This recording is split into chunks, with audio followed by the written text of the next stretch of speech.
पहले स्टूडेंट्स के सुइसाइड करने की खबरें सुनने को मिलती थीं। फिर धीरे धीरे स्टूडेंट्स के साथ साथ अनएम्प्लॉयड लोग भी जुड़ गए, जो नौकरी ना मिलने की वजह से अपनी जान लेने लग पड़े। अब यह सुइसाइड करने का प्रचलन इतना ज्यादा बढ़ गया है कि नौकरी पेशा लोग भी अब सुइसाइड कर रहे हैं। खुद की जान लेना मानो लोगों को अब बच्चों का खेल लगने लग पड़ा है। हाल ही में एक खबर आई है कि उत्तर प्रदेश के झांसी में रहने वाले 42 साल के तरुण सक्सेना नाम के एक युवक ने वर्क ओवरलोड होने की वजह से सुइसाइड कर लिया।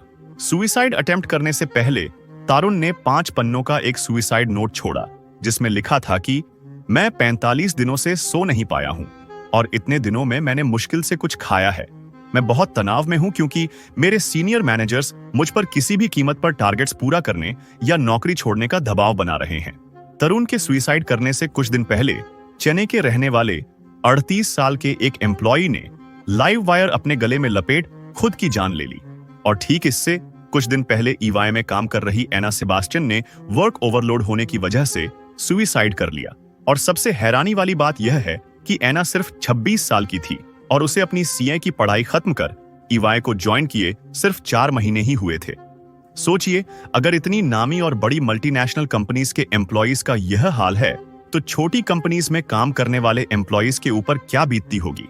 आज की इस वीडियो के जरिए मैं आपका ध्यान उन पॉइंट्स की ओर खींचना चाहूंगा जिस वजह से नौकरी पेशा लोगों में सुइसाइड के केसेस बढ़ते चले जा रहे हैं, और कैसे इन 5 बिंदुओं पर काम करके आप अपने आप को कॉर्पोरेट के इस मायाजाल से बचा सकते हैं।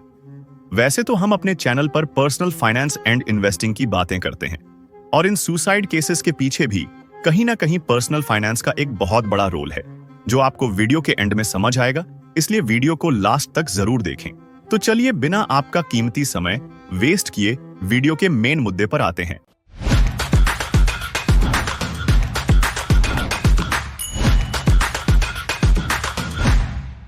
एम्प्लॉइज को सबसे ज्यादा अगर कोई चीज बॉदर करती है तो वह है पुअर वर्क कल्चर। ग्लासडोर के एक सर्वे के दौरान पाया गया कि 56% लोग अच्छी सैलरी से ज्यादा एक अच्छे वर्क एनवायरनमेंट में काम करना ज्यादा पसंद करते हैं, क्योंकि एक positive work culture job satisfaction देता है, जिससे वो कम स्ट्रेस्ड फील करते हैं और इससे उनकी प्रोडक्टिविटी भी बढ़ती है। लेकिन कुछ कंपनीज के अकॉर्डिंग पॉजिटिव वर्क कल्चर जैसी कोई चीज नहीं होती। उन्हें अगर मतलब होता है तो सिर्फ अपने काम और टारगेट्स के पूरे होने से। टारगेट्स अचीव ना होने पर या काम डिसाइडेड टाइमलाइन में पूरा ना होने पर एम्प्लॉइज को उनके एम्प्लॉयर द्वारा तरह तरह की बातें सुनाई जाती हैं, और कई बार तो मैनेजर्स को उनकी टीम के सामने ही ह्यूमिलेट किया जाता है। अगर इससे भी बात ना बने तो उन्हें नौकरी से निकालने तक की धमकियां दे दी जाती है, जिससे एम्प्लॉइज के अंदर नौकरी छूट जाने का डर बैठ जाता है और वो ओवरटाइम करके अपने पेंडिंग काम को समय रहते खत्म करने में लग जाते हैं। समय के साथ आगे चलकर यही ओवरटाइम करना हमारी लाइफ का हिस्सा बनने लग जाता है, और हम ना चाहते हुए भी कब स्ट्रेस फील करने लग जाते हैं पता ही नहीं चलता। इसी ओवरटाइम की हैबिट से हमारी इस डिस्कशन का दूसरा इंपॉर्टेंट पॉइंट सामने निकलकर आता है, जो है परफॉर्मेंस प्रेशर। 2019 में मैंने जब सॉफ्टवेयर इंजीनियर के तौर पर अपना करियर शुरू किया तो मेरे अंदर काम को सीखने की बहुत ज्यादा क्यूरियोसिटी थी। ये क्यूरियोसिटी इतनी ज्यादा बढ़ गई कि मैं शनिवार और रविवार को भी ऑफिस आ जाया करता था कोडिंग प्रैक्टिस करने के लिए, और मैं देखता था कि शनिवार और रविवार को भी कुछ लोग बहुत ज्यादा सीरियस होकर काम कर रहे होते थे। फिर एक दिन मेरे एक कॉलीग ने मुझसे पूछा कि मैं वीकेंड पे ऑफिस क्यों आता हूं। मेरे कारण बताने पर उसने मुझसे कहा कि यह बात तुम्हारे मैनेजर को पता नहीं लगनी चाहिए, क्योंकि अगर उसे तुम्हारी इस क्यूरियोसिटी का पता चल गया तो वो तुमसे और ज्यादा काम निकलवाने के लिए प्रेशर डालेगा। तब मैंने उसकी बात को इतना ज्यादा सीरियसली नहीं लिया, और यह बात मेरे मैनेजर तक पहुंच गई कि मैं वीकेंड में ऑफिस आके कोडिंग प्रैक्टिस करता हूं। यह बात सुनते ही उसने मुझे बहुत प्रोत्साहित किया और धीरे धीरे मुझे टास्क्स असाइन करना शुरू कर दिए। शुरुआत में मुझे काम करने में मजा आता था, लेकिन धीरे धीरे मुझे एहसास हुआ कि मैंने अपने पैरों पर खुद कुल्हाड़ी मर ली है, क्योंकि अब मुझे वीकेंड में भी ऑफिस आकर पेंडिंग काम को पूरा करना पड़ रहा था, ताकि मैं अपने मैनेजर की नजरों में अच्छा बन के रह सकूं। कुछ महीनों बाद जब मैंने अपने मैनेजर को वीकेंड पर काम करने से मना किया तो मुझे लेकर उसका रवैया चेंज होने लगा। जो मैनेजर मेरे काम की सराहना करते नहीं थकता था, अब वो उसे मेरी हर छोटी से छोटी गलती पर गुस्सा आने लगा था। और कई बार तो वह मुझे सबके सामने ह्यूमिलिएट भी कर दिया करता था, जिससे मेरे कॉन्फिडेंस में भारी गिरावट आने लग गई। 1 साल के अंदर ही मैंने अपनी नौकरी से रिजाइन दे दिया और फिर दोबारा कभी नौकरी करने की नहीं सोची। उस दिन मुझे अपने कॉलीग द्वारा कई बातें समझ आई कि कैसे आपकी कैपेबिलिटीज का गलत फायदा उठाया जा सकता है। कॉर्पोरेट वर्ल्ड में जो सबसे ज्यादा मेहनती होता है उसे और ज्यादा काम दिया जाता है, क्योंकि मैनेजर्स अपनी चिकनी छुपड़ी बातों में ऐसे लोगों को फंसा लेते हैं और उनसे खूब काम करवाते हैं, और आप ऐसी बातों में आकर ओवरटाइम करने लग जाते हैं, जिससे आपकी इमेज अच्छी बनी रहे और आपका प्रमोशन होता रहे।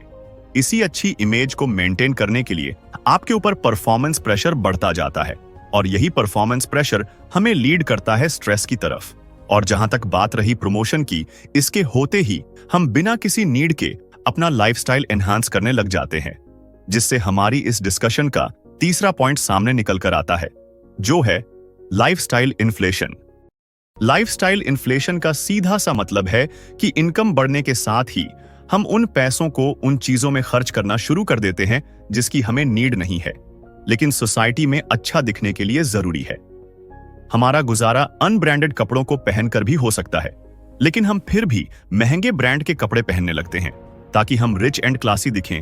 गुजारा 20,000 रुपए वाले मोबाइल फोन से भी हो सकता है, लेकिन हम 1 लाख का आईफोन लेंगे ताकि हम दूसरों के आगे ढाक जमा सकें। मेट्रोपॉलिटन सिटीज में हर 10 में से 8 लोग इस लाइफस्टाइल इन्फ्लेशन का शिकार हैं, और यह लाइफस्टाइल इन्फ्लेशन समय के साथ साथ छोटे शहरों में भी बढ़ती चली जा रही है। प्रमोशन होते ही हम ऐसे छोटे छोटे ना जाने कितने खर्चे बढ़ा लेते हैं, जो हमें इस 9 से 5 की रेट रेस में फंसाते चले जाते हैं, और अपने इन्हीं फिजूल के खर्चों को फुलफिल करने के लिए हम और ज्यादा काम को ओवरटाइम करके पूरा करने के लिए भी तैयार हो जाते हैं। फिर एक समय ऐसा आता है जब यह लाइफस्टाइल इन्फ्लेशन और बड़ा रूप ले लेती है, जो हमारी इस डिस्कशन का चौथा महत्वपूर्ण बिंदु भी है। लाइफस्टाइल इन्फ्लेशन का सीधा सा मतलब है कि इनकम बढ़ने के साथ ही हम उन पैसों को उन चीजों में खर्च करना शुरू कर देते हैं जिसकी हमें नीड नहीं है, लेकिन सोसाइटी में अच्छा दिखने के लिए जरूरी है। हमारा गुजारा अनब्रांडेड कपड़ों को पहनकर भी हो सकता है, लेकिन हम फिर भी महंगे ब्रांड के कपड़े पहनने लगते हैं ताकि हम रिच एंड क्लासी दिखें। गुजारा 20,000 रुपए वाले मोबाइल फोन से भी हो सकता है, लेकिन हम 1 लाख का आईफोन लेंगे ताकि हम दूसरों के आगे ढाक जमा सकें। मेट्रोपॉलिटन सिटीज में हर 10 में से 8 लोग इस लाइफस्टाइल इन्फ्लेशन का शिकार हैं, और यह लाइफस्टाइल इन्फ्लेशन समय के साथ साथ छोटे शहरों में भी बढ़ती चली जा रही है। प्रमोशन होते ही हम ऐसे छोटे छोटे ना जाने कितने खर्चे बढ़ा लेते हैं, जो हमें इस 9 से 5 की रेट रेस में फंसाते चले जाते हैं, और अपने इन्हीं फिजूल के खर्चों को फुलफिल करने के लिए हम और ज्यादा काम को ओवरटाइम करके पूरा करने के लिए भी तैयार हो जाते हैं। फिर एक समय ऐसा आता है जब यह लाइफस्टाइल इन्फ्लेशन और बड़ा रूप ले लेती है, जो हमारी इस डिस्कशन का चौथा महत्वपूर्ण बिंदु भी है। बहुत सारे लोग पैसा कमाना जानते हैं, लेकिन पैसे को मैनेज करना नहीं जानते, क्योंकि उन्हें लगता है कि पैसा खर्च करने के लिए होता है, सेव करने के लिए नहीं। लेकिन 90% लोग यह बात नहीं जानते कि वो जिस कंपनी से सैलरी ले रहे हैं, उस कंपनी के मालिक को पैसा अच्छे से मैनेज करना आता है। तभी तो वो बंदा आपसे आपकी आजादी खरीद रहा है। और कहीं ना कहीं प्रॉपर फाइनेंशियल एजुकेशन का ना मिलना ही लोगों में सुसाइड करने का सबसे बड़ा कारण बनता जा रहा है। अगर आप लाइफस्टाइल इन्फ्लेशन वाला पैसा फालतू के खर्चों की जगह इन्वेस्टमेंट एंड इमरजेंसी फंड को जोड़ने में लगाएं, तो आप अपना और अपनी फैमिली का फ्यूचर सिक्योर कर सकते हैं। कल को अगर आपकी नौकरी चली भी गई, तो आपका इमरजेंसी फंड आपको इस मुश्किल समय में सपोर्ट करेगा। जहां तक बात रही डेट की, तो अपने करियर के शुरुआती दिनों में जितना हो सके उतना कर्ज को अवॉइड करें, और अगर कर्ज लेना ही है तो अपने बिजनेस को एस्टैब्लिश करने के लिए लें, ताकि कल को अगर आपका खुद का भी कभी नौकरी छोड़ने को मन करे तो आप इज्जत से toxic work place and toxic boss को छोड़ अपने बिजनेस में फोकस कर सकें। अगर आप कम इनकम के होते हुए भी प्रॉपर फाइनेंशियल प्लानिंग करना चाहते हैं, तो मेरी इस वीडियो को जरूर देखें, जिसका लिंक आपको नीचे डिस्क्रिप्शन में मिल जाएगा। मेरे इस चैनल को बनाने का मकसद यही है कि मैं फाइनेंशियल एजुकेशन को ज्यादा से ज्यादा प्रमोट कर सकूं, जिससे आपको वह नॉलेज मिल सके जो आपको फाइनेंशियल तौर पे कॉन्फिडेंट एंड इंडिपेंडेंट बनाए। मैं जल्द ही अपने इस चैनल पर बच्चों के लिए फाइनेंशियल एजुकेशन की सीरीज शुरू करने जा रहा हूं, ताकि स्कूल कॉलेज में पढ़ रहे बच्चे भी शुरुआती दिनों से ही फाइनेंशियल इंडिपेंडेंस के बारे में सोचे। मैं आप सभी से अनुरोध करता हूं कि आप सब इस चैनल को सब्सक्राइब कर मेरे साथ इस मुहिम से जुड़ जाएं। वीडियो अगर अच्छी लगी हो तो इसे ज्यादा से ज्यादा शेयर करें ताकि यह इंपॉर्टेंट पॉइंट्स सब तक पहुंच जाएं। अपना कीमती समय देने के लिए आपका बहुत बहुत शुक्रिया। तो चलिए मिलते हैं अपनी नेक्स्ट वीडियो में।